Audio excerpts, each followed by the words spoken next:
Hey, I'm Rob Jones, and in this movie I'm going to give you a rundown of Native Instruments Maschine, as a follow-up to the review of iMaschine, the iPhone app version of the software that I did last month. Obviously Maschine is a way more comprehensive tool, so I'll be taking you through some of the main operational features and things that I found most exciting about it. If you remember from last time, iMaschine is a funky little app that allows you to program beats and instrumental parts, as well as recorded samples, in order to create pretty decent 4-track grooves. I not only found it fun, but also saw the potential of it as a useful production tool for starting to work on tracks outside of the studio. Maschine is the same basic concept of iMaschine, with the front panel housing the 16 pads for bashing out parts. However, this device is actually a hardware-software combo, where the hardware is simply a control surface for the Maschine software, which can be run in standalone mode or as a plug-in within the DAW. Before I got Maschine, I wasn't exactly sure what I'd be using it for. I thought it was just an MPC-style drum machine, which integrated with the DAW, to make it easier to construct good-sounding beats. But in actual fact, as I soon discovered, it's a lot more than that. Maschine is capable of running up to 8 groups, selected with the switches on the front panel. Each of these groups can be a drum kit, or any other collection of sampled or synthesized sounds. Then each of these groups can be programmed to play any number of different patterns, which you can see in the step sequencer section at the bottom. There are 16 slots here, and then another 3 banks of 16 once those are full, so it's unlikely you'll run out. Then the upper section allows you to create different scenes, which are various combinations of patterns that can be made to loop or play one after the other. So you can basically lay out an entire track here if you want to. As far as factory content goes, you've got heaps of options, with a 6GB library and the content from Complete provided too. The browser section is on the left side of the software window, and this allows you to choose whether you want to load an entire kit into a group, or an individual sound onto a pad within a group, and so on. And you have the usual attributes style navigation, as on other NI instruments. So I'm loading the Jazz Brush Kit into Group 1, which I can then play with the hardware pads.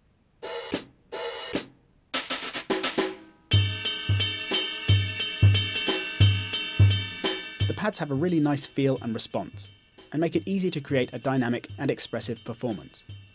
And the knobs on the hardware feel good too, so overall it's a great instrument to work with. Browsing can also be done from the hardware, by pressing the Browse switch, and then using the buttons and knobs above and below the LCD screens. So I'm loading a sampled bass instrument onto an individual pad in Group B now. Then if I want to play the sound on that pad, I can change the pads to keyboard mode, after which they become notes on a MIDI keyboard, so can be used to play in a bass line.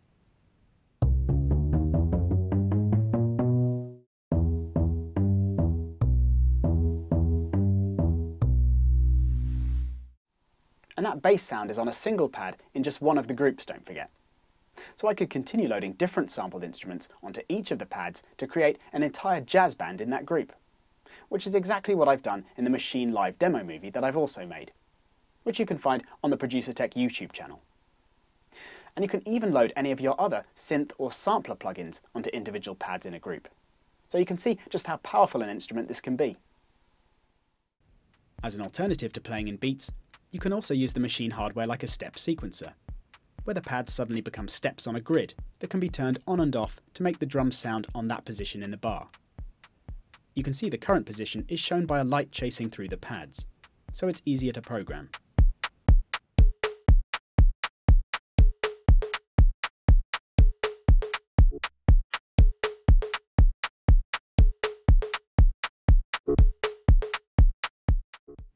Although virtually everything can be done from the hardware, there are some things that are of course only possible or faster in the software, like trimming the length of individual notes in a pattern, for example. However, I was surprised how many editing features were actually as quick, if not quicker, on the hardware, where you can do things like select a group of notes, then quantize them, then copy and paste them to other sections of a pattern, as well as even transpose them up and down.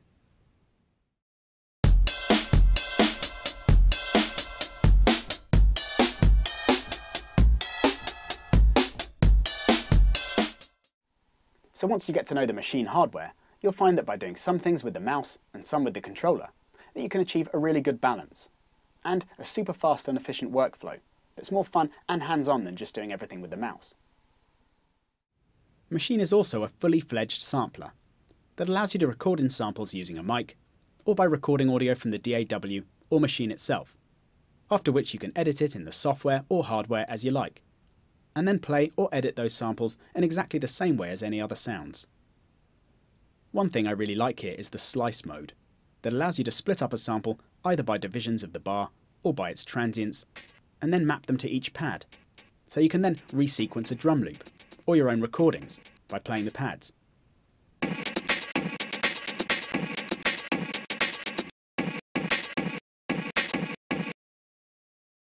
Every sound and group in Maschine has a number of slots for adding effects, which can be any of those that come with Maschine, which are all pretty decent, or another NI effect, or once again any other external plugin effect you may have.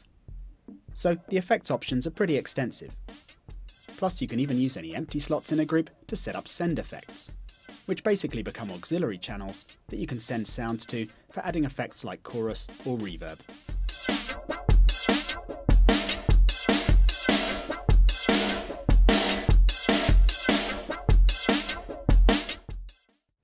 Maschine allows most sound or effects parameters to be automated, again either from the hardware or the software.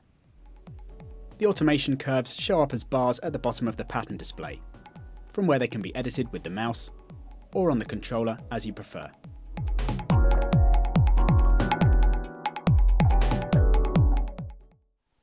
So you can see with all these features that you've essentially got all the makings of a DAW within Maschine, which is why it can be used to produce professional quality music in standalone mode.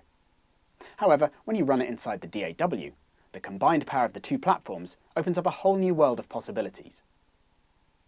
Lastly, I wanted to mention how I found it going from iMaschine to Maschine. It's a very simple process that involves dragging the created export file out of iTunes. This is a zipped folder containing the project, a bounced audio file, and then any samples used. Then you simply open up the project in Maschine. The project then has 4 groups in use, and a single pattern, which you can then continue to develop using the full range of features this version of the software has to offer. So with iMaschine as well, you really can start to work on music whenever you feel inspired, which can then become the basis for an actual track next time you're in the studio. So it's great for spontaneous creative urges. I found Maschine to be very intuitive, where there are a fair few times when I thought, wouldn't it be great if you could do this? So tried it, and that's the way it actually worked. So my experience has been extremely positive overall. I was more than a bit impressed with the way that it worked, just how much it offered, and how fun it was to use. So it's without a doubt going to become a key part of my studio from now on.